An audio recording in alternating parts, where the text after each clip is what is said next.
Brooksaw Antiques here. Today we have this 1970 Smith Corona Super Sterling vintage portable typewriter. I'm going to show you how to use the functions and make sure they all work. Up top is the adjustable paper guide, and this just helps you load the page in straight, and I'm going to line that up with the edge of the platen, which is this main roller that feeds the paper. And up top above that is the margins. I'm going to set those at about 0 and 70, about the length of a page. And this is the paper bale that sits on top and holds it down, and these rollers are also adjustable.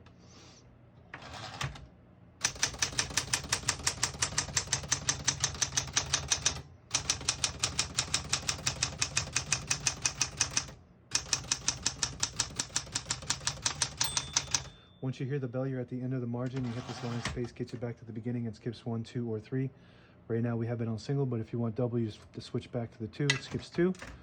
Push it back again to the 3, it skips 3. That works good. We're going to keep it on single and finish typing.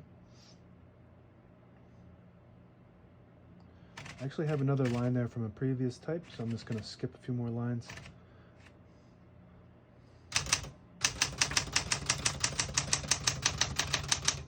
And as you can see, all the keys type nice and none of them skip or stick. I'll type a sentence in red on the next line.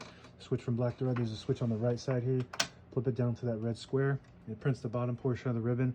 Put it in the middle. It doesn't print at all. It's called a stencil. It just types without the ribbon going up. That's for copying purposes.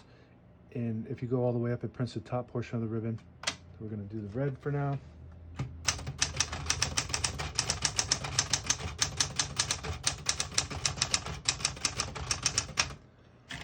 Very nice typing machine. This is one of my favorites. Probably would use this for a daily typer if I was a writer, just because it's fun to use, very easy and reliable.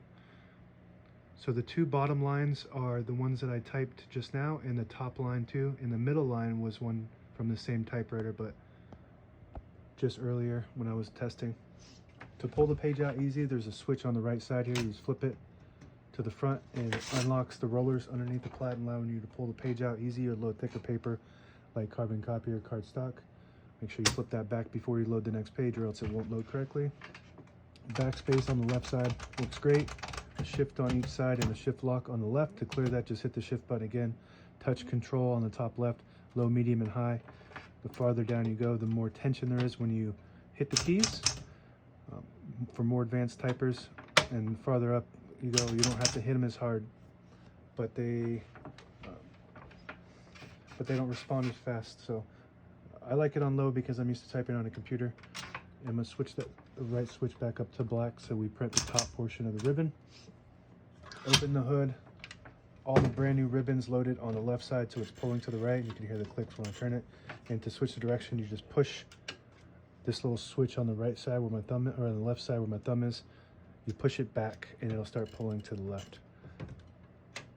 And we're going to keep that pulling to the right for now. Backspace on the left side here. Looks good. Tab on the right. Should have one tab set in the middle, so it's the tab button. It stops at that spot that I set it at earlier. To clear it, you hit the CL button on the right side here. And we'll go to the beginning. Hit the tab. It goes slamming all the way to the end. So you always want to have one set somewhere in the middle. So when next time you hit the tab button, it doesn't go slamming all the way to the end, causing wear and tear. And you can set as many tabs as you want on this model. On the right side, we have the carriage lock. So this will lock it in the middle, and then when you have it in the case, it'll push up against this right knob so it doesn't unlock. All I have to do is press the carriage to the right and it'll unlock it. This is to help protect the escapement, which is the gears that help advance the stop and advance it at the same time. When those gears break, it's a very big operation to fix. And you have the carriage releases on each side. These little plastic handles, these things break a lot. This is the biggest flaw of this. It's really, when they're operational, it's really easy to control it, but sometimes when you're putting them in the case, these things just break right off. So these ones are good on this model, but you just want to be careful with those.